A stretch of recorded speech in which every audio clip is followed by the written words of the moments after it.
Bonjour et bienvenue au webinaire portant sur la différence entre l'information juridique et le conseil juridique. Je m'appelle Alexandra Waite. Je suis avocate et chargée de projet juridique à l'Association des juristes d'expression française de l'Ontario, ou la GEFO.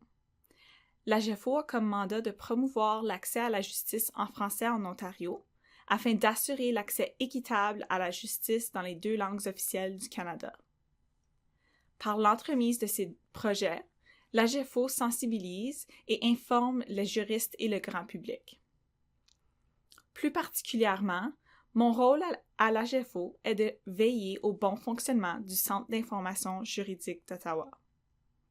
Le centre offre au grand public une rencontre de 30 minutes avec un avocat qui fournit de l'information juridique dans tous les domaines du droit. Les avocats du centre expliquent la loi, les procédures des tribunaux et peuvent même indiquer quelles sont les formules juridiques appropriées selon le domaine du droit. Malgré que les employés du centre soient des avocates ou des avocats, le service offert se limite à l'information juridique plutôt qu'au conseil.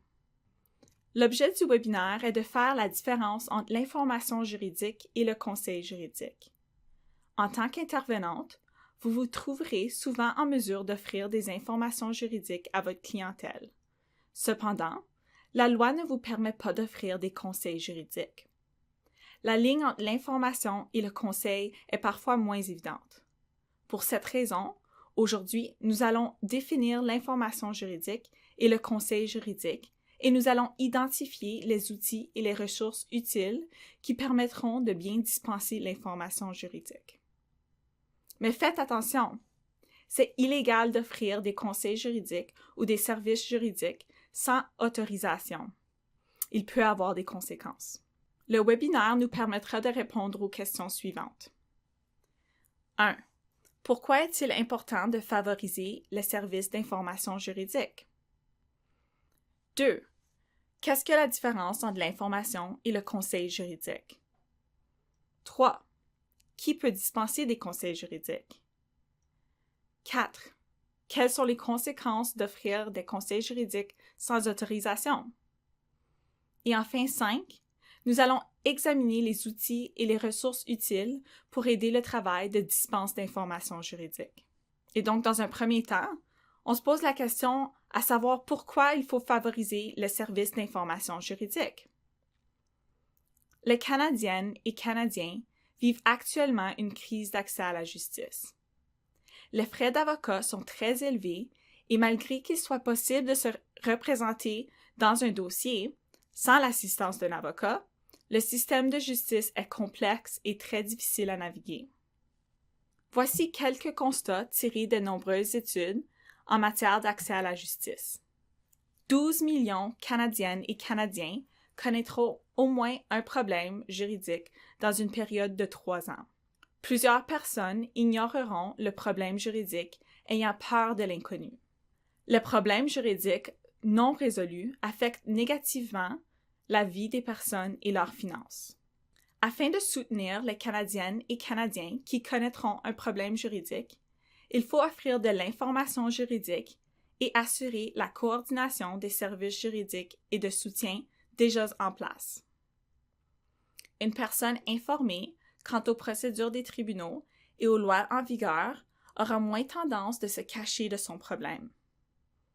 Or, le fait de l'orienter vers des outils, des ressources ou des services existants lui permettra d'obtenir l'appui pour se représenter elle-même.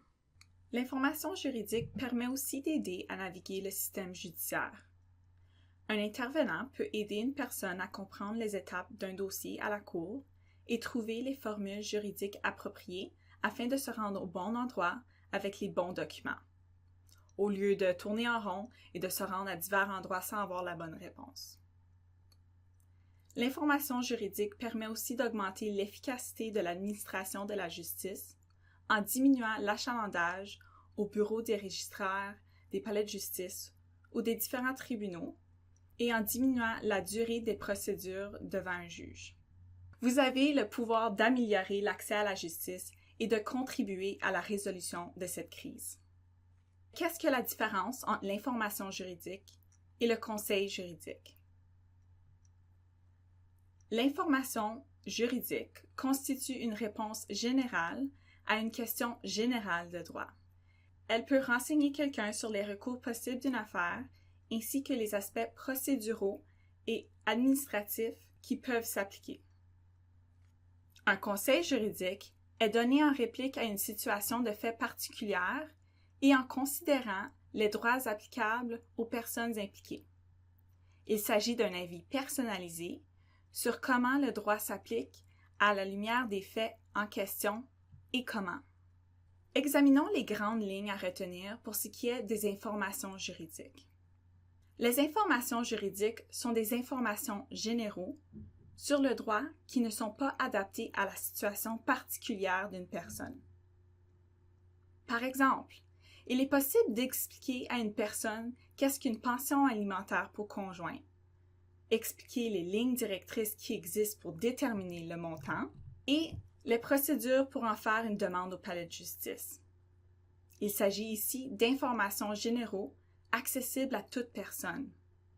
Ces informations ne sont pas adaptées à la situation d'une personne donnée. Les informations juridiques peuvent aider une personne à savoir quand un problème est de nature juridique. Il n'est pas toujours facile d'identifier des problèmes de nature juridique. Une personne qui se présente devant vous peut avoir tendance de se vider et d'expliquer plusieurs problèmes à la fois. L'information que vous donnez peut aider à déterminer qu'il existe des problèmes juridiques que la personne n'avait pas encore identifiés et lui permet de comprendre les recours existants. Par exemple, une personne qui explique qu'elle fait face à l'évincement de son appartement à cause d'incapacité de payer le loyer et qui vous explique qu'elle est incapable de payer le loyer à cause qu'elle n'a pas reçu sa paye pour ses heures supplémentaires travaillées, pourrait non seulement bénéficier de l'information sur le processus d'évincement, mais aussi sur la réclamation des heures impayées auprès du ministère du Travail de l'Ontario. Vous avez donc ici identifié plus qu'un problème juridique, ou plutôt plus qu'une question juridique que celle qu'elle vous a présentée. Les informations juridiques peuvent traiter des options et des prochaines étapes possibles et indiquer quand une personne doit obtenir une aide et des conseils supplémentaires et comment trouver cette aide. Il est possible d'expliquer les différents recours possibles afin de régler un dossier familial, comme un accord de séparation, la médiation familiale ou une requête à la cour. Si la personne veut connaître ses chances de succès ou aimerait qu'un avocat remplisse les formules juridiques d'un dossier, il faut l'orienter vers un avocat. Il y a plusieurs listes d'avocats disponibles.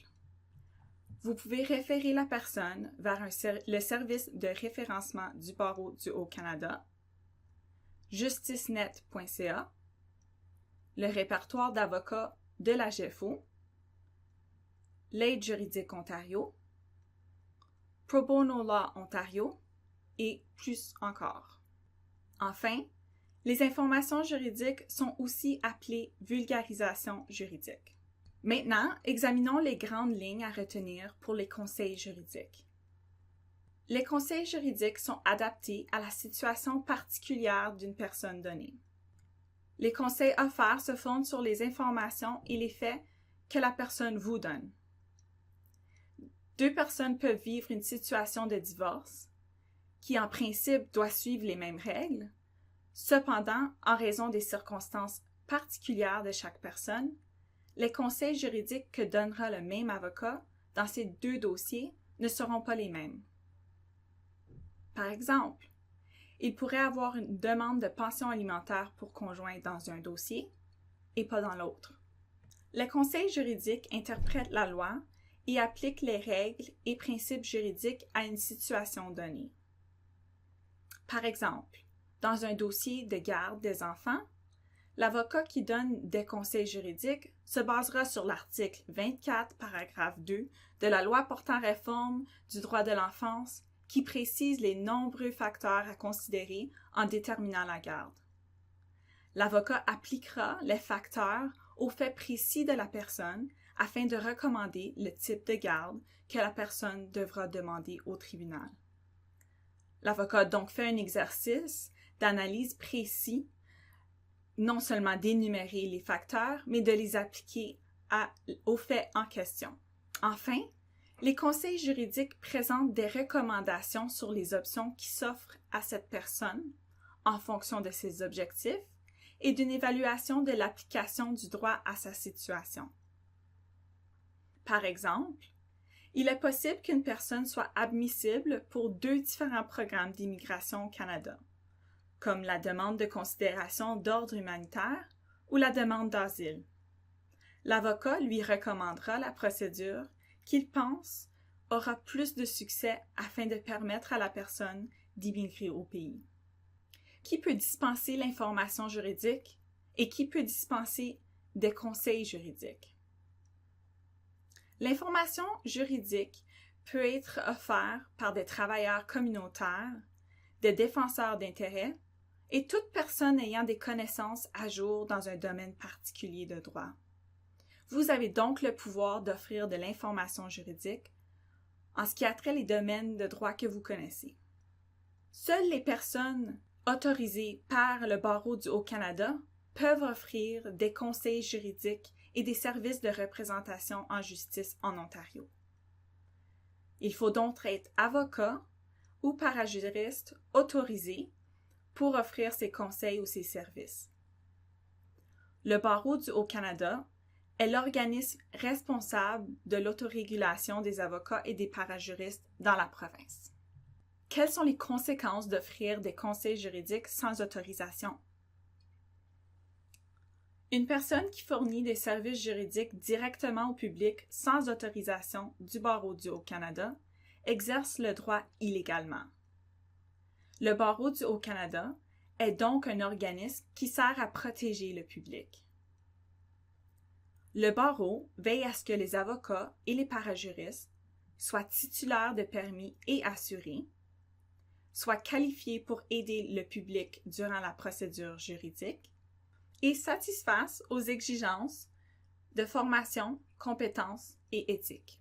Le barreau reçoit les plaintes du public contre un avocat ou un parajuriste titulaire de permis et a des pouvoirs d'imposer des mesures disciplinaires s'il juge qu'il y a un manquement au devoir professionnel.